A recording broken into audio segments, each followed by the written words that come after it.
Ha planteado una cuestión de confianza al Congreso, pero en realidad lo que busca no es eso. El Perú, queridos hermanos, no está para golpes de Estados. El Perú no está para debilitar más a sus instituciones. Lo que el Perú requiere es que trabajemos unidos de la mano para el desarrollo. Y desde acá le digo, presidente Vizcarra, lo que Chala necesita es agua, títulos de propiedad, pistas, veredas, seguridad. Yo no les tengo miedo. Yo aprendí a hacer política en la adversidad.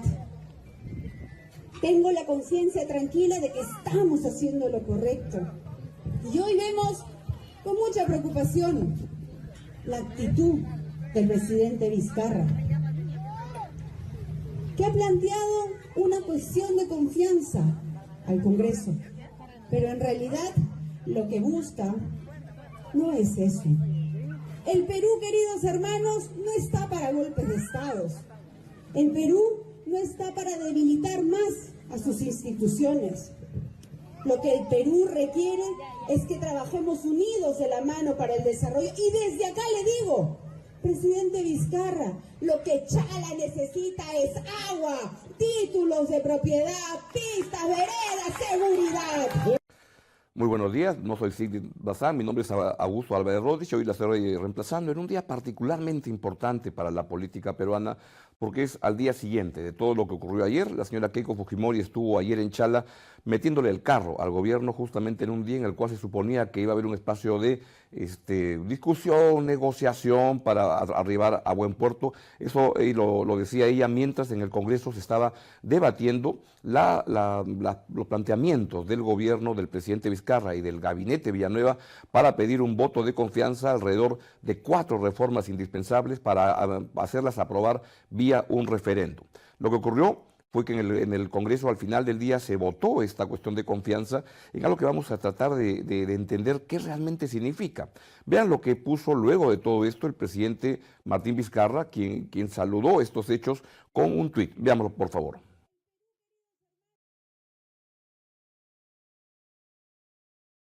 Aquí no hay vencedores ni vencidos. Hoy solo ha ganado el Perú. Fue lo que planteó el presidente Vizcarra y luego soltó otro tuit, que es el que están viendo en este momento. El pueblo peruano tendrá la oportunidad de expresar su voluntad sobre las reformas constitucionales a través del referéndum. El Perú primero. Pues estamos de acuerdo con eso, pero el problema o lo que nos genera dudas a muchos es qué es lo que realmente se ha aprobado. Porque la carta de respuesta del Congreso es esta que vamos a poner a continuación, y es esta carta donde le envían el presidente del Congreso y la vicepresidenta, los señores Salaverry y la señora Chihuán, al premier Villanueva, donde le dicen que se ha aprobado la moción, el pedido de confianza, pero una respuesta donde no hay ni temas específicos ni plazos. Y esto a mí y como a muchos nos genera dudas con respecto a la cuestión de confianza. ¿Qué es lo que realmente aprobó el Congreso? ¿Sobre qué le dio la confianza al gobierno? ¿Va a haber referéndum? ¿Se va a aprobar todo? Hay una fecha límite que es el 4 de octubre y entonces yo tengo el día de hoy el gran gusto de presentarles al ministro de Educación, Daniel Alfaro, con quien vamos a conversar de este tema y también temas vinculados a su sector. Ministro, muy buenos días. Muy buenos días, Augusto. Gracias por la invitación. ¿Por qué tenemos que estar los peruanos contentos con respecto a esta aprobación? ¿Va a haber referéndum? No dice eso en la carta. Primero queremos reafirmar el mensaje del presidente Vizcarra, donde el Perú ha ganado en este proceso constitucional que tenemos para poder hacer valer o traer la voz de la ciudadanía a la política. Creemos que la participación ciudadana a través de su opinión en redes sociales, a través de la conversación diaria que está generando desde ayer, incluso desde el mensaje del domingo, ha sido positivo para fortalecer nuestra democracia.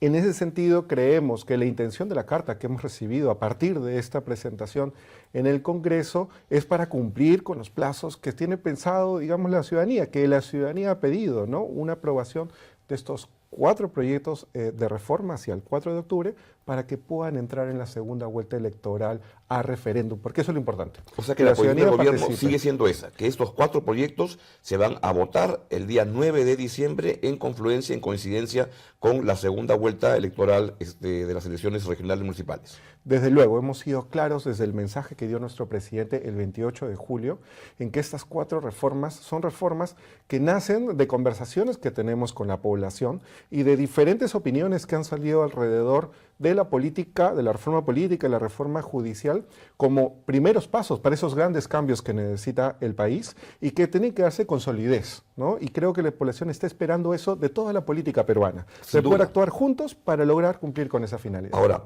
el gobierno le pidió una confianza al Congreso y ustedes le han dado un voto de confianza al Congreso con esta aceptación, apostando por ellos. ¿Por qué confiar en este Congreso? Bueno, ayer se generó todo un debate a raíz de la moción de confianza que nosotros propusimos como gabinete y creemos que a partir de ese debate el poder reflejar la intención final de, con el voto de confirmarnos la confianza, poder respaldar también esta especificidad en el cumplimiento de la aprobación de estos 4 proyectos de ley. Entonces creemos que en ese espíritu democrático que ha sucedido el día de ayer, nos reafirmamos en el mensaje que dice nuestro presidente, acá el Perú gana. Ahora, esto ocurre, y insisto en el tema de cómo creerle a este Congreso cuando en el mismo día la señora Keiko Fujimori ha ido con un discurso virulento.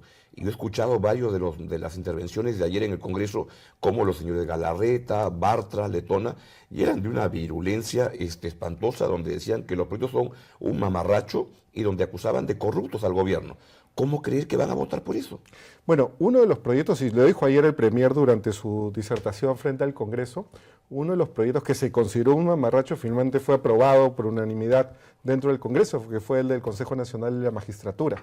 Creemos que los otros 3, que seguro son perfectibles, deben debatirse y deben mejorarse, pero sin desvirtuar su naturaleza, sin desnaturalizarlos, ¿no?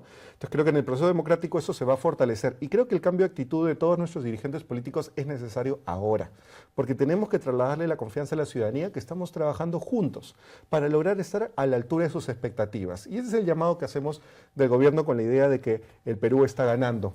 Y lo importante es que mientras seguimos trabajando por las reformas políticas y judiciales, también seguimos trabajando por el país en todas las necesidades que tiene. Prueba de ello es que nuestro presidente ayer estuvo en Piura viendo temas de reconstrucción con cambios y hoy está en La Joya, Arequipa, viendo temas de transporte. Claro, pero mientras eso ocurría también estaba la señora Keiko Fujimori en Chala, con un ataque al gobierno que hacía presagiar que no iba a haber un voto de confianza. Y mire, acá nos acaban de informar que en este momento iba a sesionar el día de hoy la Comisión de Constitución del Congreso que preside la señora Bartra, y ya dijo que no, que lo pasa para mañana. Con lo cual, una vez que ya pasó ayer la votación en el Congreso, como que otra vez las prioridades y los ritmos pasan a ser otros. Sí. Bueno, está ahorita en responsabilidad del Congreso cumplir con esos plazos, ¿no? Entiendo que esta es una noticia de último minuto y la congresista Bartra nos dará seguro las explicaciones de estos cambios, pero que no deben en ningún momento retrasar el plazo que se ha fijado, que es el 4 de octubre. O sea, ustedes están confiando en que esto va a ocurrir. Si no ocurriera, ¿qué pasa? Evaluaremos cuáles son los siguientes pasos o acciones que debemos hacer siempre en el marco de la Constitución. Sin duda, pero lo que correspondería es entender que no les han dado la confianza y por tanto el gobierno queda habilitado para disolver el Congreso si es que el presidente lo tiene bien. Quedaría comprobado que efectivamente la confianza que se basa en la aprobación de estos proyectos en los plazos dados no termina de darse y con lo cual evaluaremos cuál sería nuestro siguiente paso. ¿Esto tiene consenso en el gabinete? ¿Lo han discutido políticamente o hay más bien un manejo político del presidente y el premier y cada ministro ve su sector? Para nada, lo hemos discutido mucho en todos los consejos de ministros. Recuerda que esto viene desde el 28 de julio. Es correcto. Y nosotros, así como aprobamos y hemos aprobado casi 90 decretos legislativos por esta facultad que nos dio el Congreso, en todos los consejos de ministros hemos estado siendo muy disciplinados, aprobando y discutiendo cada uno de nuestros decretos legislativos y a la par le hacíamos seguimiento a estos 4 proyectos de ley que habíamos emitido al Congreso y que a través de nuestro ministro de Justicia nos informábamos del paso del día a día. Y eso ha sido materia de preocupación y discusión del Consejo de Ministros todo el tiempo. Y hay consenso entre todos los ministros porque habían rumores de que el premier Villanueva como que no le gustaba mucho y habían chistes ayer que parecía que decían que el premier Villanueva en verdad era Vizcarra disfrazado de Villanueva en el Congreso ayer. No, totalmente más alejado de la realidad. Nosotros tenemos más bien un equipo muy unido. Si bien podemos tener oportunidades de mejora en la política, todas las decimos dentro del Consejo, nuestros líderes son muy receptivos con respecto a nuestros puntos de vista, mejoran incluso los propios discursos o narrativas que usamos al momento de conectar con la población, y al final del día nosotros quedamos en un camino y todos apostamos por él, unidos como equipo. En resumen, entonces, para cerrar la parte política de lo de ayer, hay una expresión de confianza por parte del gobierno a que el Congreso va a cumplir lo pactado. Y eso tiene una fecha límite que es el 4 de octubre. Ese es el mensaje que hemos recibido ayer y por eso creemos que el Perú ha ganado. ¿Y se puede avanzar en políticas públicas como la de educación en medio de toda esta turbulencia? Lo hacemos y lo estamos haciendo. ¿Cómo así? Nosotros tenemos 4 pilares que buscan una finalidad. Creemos que la economía ha crecido mucho en estos últimos años y en eso debemos fortalecernos. Pero también hay otro aspecto de la convivencia nacional que tenemos que fortalecer y esa es la ciudadanía, Augusto. Ahora más que nunca, a 2021, que vamos a cumplir 200 años, tenemos que construir una ciudadanía más empática entre sí. Más empática que a partir de su formación, desde el desarrollo infantil temprano, en todos los estadios, pueda construir esos valores que necesita el Perú. En esa empatía vamos a eliminar la corrupción, vamos a eliminar la violencia, la desigualdad entre hombres y mujeres, la informalidad y una serie de malestares que la sociedad nos trae, y ahí es donde la educación tiene que concentrarse. Y para eso tenemos 4 pilares. Eso, pues nos puede explicar, ¿cuáles son los 4 pilares que está siguiendo su gestión? Lo primero es aprendizajes a lo largo de la vida. Lo que nosotros queremos hacer es formar competencias específicas que permitan, sí, el mejorar la comprensión lectora o la habilidad matemática, pero para resolver problemas de la vida diaria, para poder construir un presupuesto familiar, analizar una tasa de crédito o generar un pensamiento crítico. Y eso junto con las reformas que tenemos que tener a través del currículo nacional, que es una herramienta muy bondadosa porque es por competencias, generar justamente esas habilidades que la población necesita para poder, al final del estadio, digamos, cuando va creciendo en cada uno de los estadios, seguir mejorando, ¿no? Una de las brechas que queremos cerrar con mucho énfasis es la brecha que hay entre la educación secundaria y superior. ¿Y qué hay que hacer para cerrarla? Primero, nosotros estamos apostando por hacer una reforma de la educación superior que ya no sea solo la universitaria, sino que involucre también la tecnológica. La tecnológica tiene una gran virtud. Te puede dar título a nombre de la nación por 1, 2 o 3 años de estudio, con lo cual tú podrías ya tener competencias específicas, porque lo que hace la tecnológica es ver competencias para la empleabilidad y poder ingresar al mercado productivo con un trabajo más digno, de manera más rápida y en mejores condiciones que si solo tendría secundaria, ya que ahora 6 de cada 10 jóvenes no acceden a ningún tipo de educación superior. Creo que la tecnológica puede ser un mecanismo para comenzar a cerrar esa brecha y con eso la idea de aprendizajes a lo largo de la vida se transforma en una política educativa pensada en el ciudadano y ya no solo por niveles educativos. Esta trayectoria no estaría completa si no reforzamos a nuestro cuerpo docente. Eso tiene que ver con la currícula, ciertamente. Sí. Hay una demanda judicial sobre la currícula. ¿Cuál es el estado actual? El currículo nacional felizmente está consensuado casi en todos sus enfoques, salvo uno que es el enfoque de igualdad de género. Correcto. A partir de esta diferencia que se tuvo con un colectivo de padres que nos presentó una acción popular en el Poder Judicial, hemos transitado, digamos, desde una primera sala que luego se apeló y se fue hasta una Corte Suprema, en la cual nosotros como Ministerio defendemos la rectoría que tenemos para elegir los mejores contenidos que creemos van a formar esos ciudadanos y ciudadanas que esperamos al 2021. En esa defensa de la rectoría defendemos lo que se llama el enfoque de igualdad de género, porque creemos que es una herramienta muy bondadosa para poder identificar esos estereotipos que se le asigna al hombre y a la mujer. Correcto. Que generan desigualdades en la vida. Y al poder identificarlos, erradicarlos. Esa es la herramienta. ¿La demanda en qué estado está? Ahorita nosotros tenemos 2 posiciones a favor del Minedu, ¿no? 2 jueces, 2 magistrados ya han sacado su posición a favor de declarar esa demanda infundada y por lo tanto el respeto a la rectoría del ministerio. Tenemos otros 2 votos que ratifican la sentencia de la primera sala, que no nos deroga el currículum como pretendía este colectivo de padres, ¿no? Pero sí tiene una injerencia sobre el enfoque de igualdad de género. Entonces hay 2 magistrados que están a favor de esa sentencia. Luego vino una magistrada más que estuvo a favor de declarar infundada y el respeto a la rectoría del ministerio, pero que dio una interpretación adicional. Y eso lo han considerado como una tercera posición. Ya no suma las posiciones. ¿Cuándo creen que haya una solución final? Tienen que haber 4 posiciones como mínimo y se van a convocar hasta el máximo de 10 jueces para tratar de llegar a esas posiciones. Entiendo. Tenemos recientemente, ayer el juez Cartolín ha dictaminado también su sentencia, que es positiva otra vez para el Ministerio, porque la declara infundada la demanda del colectivo, pero también da una idea fuerza adicional y estamos esperando la notificación del Poder Judicial para interpretarla como si suma a las dos anteriores a favor nuestro o va a ser tomada como una cuarta posición. Y en ese contexto, en la discusión del nuevo Consejo Nacional de la Magistratura, no se aprobó esta igualdad de género, digamos, en la composición. Como Ministerio de Educación, ¿cuál es su posición?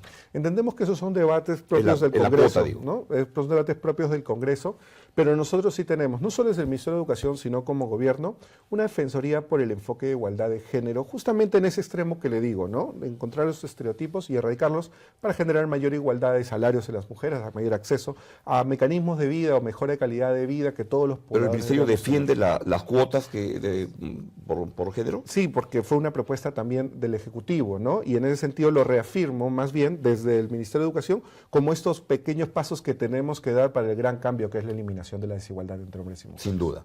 La derrama magisterial. ¿Qué es lo que el gobierno quiere hacer realmente con la derrama magisterial? Porque se habló de una intervención inicialmente que ha quedado como en el limbo. Sí, no hay ninguna intervención ni confiscación de esos fondos ni querer adjudicarlos al ministerio. Sino, ¿qué cosa hay? Es una modificación de los estatutos y para ser más puntual es una modernización de los estatutos. ¿Por qué? Nosotros tenemos unos estatutos que rigen la derrama hechos por el Ministerio de Educación bajo un decreto supremo que son del 88, o sea, hace 30 años. Ya. Creemos que desde ese momento hasta ahora en tecnología de buen gobierno corporativo se ha escrito mucho y podríamos aprovechar eso. Primera razón. La segunda razón es que nosotros tenemos un representante del Ministerio en el directorio de la derrama. Y si bien la derrama está regulada por la SBS, ¿no? Nosotros a través de ese director tenemos que velar por la transparencia y eficiencia de la gestión. En la información que hemos pedido de manera reiterada no ha sido dada para satisfacción de nuestro director y por lo tanto del ministerio. Entonces también creemos que se tiene que gestionar un mejor gobierno corporativo a partir de una modernización de los estatutos para darle más eficiencia y sobre todo transparencia a la gestión. Entiendo. Y lo tercero es que también el ASBS está mejorando su regulación para poder no solo fijarse en los estándares de cumplimiento de los estados financieros, sino también, por ejemplo, aplicar un plan de cuentas que permita tener mayor certidumbre sobre cómo se maneja de la derrama. Cambios en los estatutos van a permitir a la derrama poder afrontar ese reto a la altura de esa expectativa. Creemos que la modernización de la derrama es necesaria en ese sentido. Y vinculado a ello, ¿cómo está el movimiento de huelgas en el sector? Felizmente, lo que ha pasado este año, a diferencia del año anterior, es que el maestro ha demostrado una vocación muy grande por la educación, porque pese a ser, digamos, tentado, no motivado a tomar huelgas, pasó en junio, acaba de pasar en Cusco, más bien ha seguido cumplir con su compromiso con el aula e ir al aula. La huelga que tuvimos en junio no tuvo un acatamiento de más del 5%, es decir, la gran mayoría de docentes asistió a clase y exactamente lo mismo ha pasado con el último intento de huelga en Cusco. Y lo bueno es que al cerrar esos intentos de huelga hemos regresado a la mesa para poder dialogar en cultura de paz y entendernos, para construir políticas docentes desde ese punto, el entendimiento que tenemos del Ministerio, que el docente es el factor de calidad más importante para la educación. Y en ese entendimiento, para el 2019, estamos incrementando salarios y pagos de CTC. Para el 2019, ¿en cuánto va a ser el aumento de salarios en el sector? El aumento de salario va a ser de 2.000 a 2.200 en 2 tramos. 100 soles en marzo para el buen inicio del año escolar, y otros 100 soles en diciembre, con lo cual a final de diciembre el piso salarial sería 2.200 soles para tanto docentes nombrados como contratados. Lo importante acá es que, por ejemplo, en el caso de los nombrados, el 70% de nuestros docentes ya no está en la escala 1, ya no recibe ese piso salarial. Gracias a la meritocracia, ahora está en escalas más avanzadas, con lo cual para ellos también incrementalmente se va a subir el salario, a tal punto de llegar a un salario promedio de 2.500 soles a finales de diciembre. De diciembre de 2019. Exacto, y si bien todavía tiene oportunidades de mejora y nuestro presidente se ha comprometido a que todos los años vamos a intentar hacer mejoras en los salarios, ¿no? 2.500 ya es un salario que, por ejemplo, duplica el promedio de lo que ganan los docentes en el sector privado. De manera sucinta, ¿cuáles son las otras prioridades del sector de educación? Hay dos más. Luego de aprendizajes a lo largo de la vida y desarrollo integral docente, tenemos la infraestructura física. ¿Qué significa Augusto. eso? Mira, En concreto. el 75% En concreto. de nuestra brecha está focalizada en riesgo, es decir, tenemos que hacer cambios totales o parciales. Y eso significa que nosotros en Gobierno Nacional, ahora las nuevas autoridades de los gobiernos locales y regionales, tenemos que apostar por dedicarle más presupuesto y eficiencia al gasto de cierre de esta brecha para controlar el riesgo, que es lo que más nos preocupa. ¿Riesgo de qué? Riesgo de la infraestructura, riesgo o estructural o de repente cercos perimétricos Claro. o ventanas. Entonces tenemos primero que resguardar la seguridad de nuestras niñas y niños. Esa es la primera tarea. Y para eso necesitamos el concurso de todos los actores para poder disciplinarnos mucho en la priorización del cierre, ¿no? Empezando por los colegios más riesgosos. Y eso también implica algunas mejoras que son expedientes técnicos tipo de colegio, que cumpla con las funciones básicas del servicio educativo, pero que permitan a su vez ser replicados a menores costos y con más transparencia. A través de fortalecimiento de capacidades en los nuevos gobiernos regionales y locales, creemos que podemos cerrar esa brecha en el menor tiempo posible. Y la segunda infraestructura, Eso. Siga. y la segunda infraestructura, que es no la física, sino hay otra que igual nos preocupa y tiene nuestra misma importancia de política educativa, es la emocional, Augusto. Exactamente. No la violencia en nuestras A escuelas. eso quería llegar. La violencia en nuestras escuelas tiene inicio desde la educación temprana infantil. Lo tenemos que ver de manera integral. Nosotros al niño de menos de 5 años tenemos que darle un apego seguro. Tenemos que generarle un refugio, a veces, al descontento que pueda tener en su hogar, ¿no? A la lejanía del cariño, del afecto que pueda tener en su hogar. Y ese apego seguro no solo comienza en la primera infancia, sino tiene que prolongarse a lo largo de toda la carrera. Para eso estamos fortaleciendo mecanismos que le llamamos convivencia escolar. Desde el director, la máxima autoridad del colegio, que congrega a la comunidad educativa e implementa su convivencia escolar para mejorar las relaciones de todos los miembros de la comunidad. Para eso hemos capacitado a 13.000 directores en gestión de justamente estas mejoras, pero a su vez también entendemos que este es un proceso psicológico, es un proceso de salud mental. Para eso también hemos contratado a psicólogos para todas nuestras UGELs, de tal manera que desde cada UGEL se puede ir monitoreando la implementación de esta convivencia. Pero si ocurre una violencia y un acto de violencia, tenemos que actuar también de manera reparadora y de manera oportuna y efectiva, que significa colocar a este docente que ha cometido el acto de violencia separado del servicio educativo y, si se confirma eso, destituido. ¿Y esos psicólogos ya están trabajando? En las van a ser 220 contratados? UGELs ya han sido están contratados. trabajando. Desde que comenzamos el gobierno pusimos ese énfasis, aprobamos los lineamientos de buena convivencia escolar, capacitamos a 13.000 directores y hemos contratado a ¿Eso 237 implica con un psicólogo psicólogos. por cuántos alumnos? Son 237 psicólogos para 220 UGELs, ¿no? Entonces tenemos muchas UGELs, un psicólogo que monitorea a través de los directores la implementación de la Suena bien, convivencia pero escolar. suena poco, ¿no? Es un primer paso que hemos hecho desde que hemos comenzado el gobierno. Yo creo que eso tiene que seguir creciendo, porque este pilar que le llamamos infraestructura emocional recién se está dando en la política educativa. Entonces, poco a poco hacia el 2021 vamos a construir toda una política alrededor de mejorar nuestra convivencia. Y a través de esa convivencia, que es una gran experiencia de formación, poder formar a los ciudadanos que esperamos al 2021, que era lo principio que al principio te comentaba, de aprendizajes a lo largo de la vida. Si comenzamos a generar competencias para que los ciudadanos puedan progresar, pero también los contenemos en todo ese proceso, no solo vamos a tener una infraestructura libre de riesgos, sino a una infraestructura que genere apego emocional, una infraestructura acogedora. Suena muy bien. Pregunta final. El 4 de octubre, sí o sí, hay una confianza que el Congreso tiene que cumplir su palabra. ¿Se sienten humores o rumores de cambio de gabinete en este contexto? El congresista Lombardi habló, por ejemplo, de la conveniencia de tener un premier diferente. Mira, nosotros nos debemos todos los ministros a la confianza del presidente, y el presidente tiene toda la potestad de hacer los cambios que vea necesario, y nuestros cargos siempre están a disposición en esa medida. Pero lo que sentimos como gabinete, liderados por nuestro premier César Villanueva, es mucha unidad ahora, ¿no? Sentimos un trabajo bastante cohesionado, que nuestros dos líderes, nuestro líder directo, que es el premier, y nuestro líder máximo, que es el presidente, no solo nos ayudan a mejorar en nuestros procesos, sino nos escuchan. Y a través de esa escucha generamos las políticas que están dando resultados, y los vemos, ¿no? A 6 meses de gobierno, por ejemplo, nuestro presidente ya visitó todas las regiones del país. y en muchas regiones acompañados del gabinete, comunes ejecutivos, reuniéndonos con alcaldes provinciales, distritales para generar políticas desde la ciudadanía. Creo que esa construcción de gabinete está siendo positiva y ya está dando resultados. Bien, ministro, ojalá que se pueda avanzar en educación, que es el sector clave del cual depende el futuro del país, y ojalá que el 4 de octubre tengamos buenas noticias y que el Congreso no defraude la confianza que el gabinete le ha devuelto al Congreso. En verdad que el Perú le ha devuelto al Congreso. Creemos que este justamente es un espacio de formación ciudadana porque permite al ciudadano sentirse identificado con las decisiones más importantes del país. Muchas gracias. Ha sido el ministro Daniel Alfaro, ministro de Educación, aquí en la República TV. Nos vemos mañana.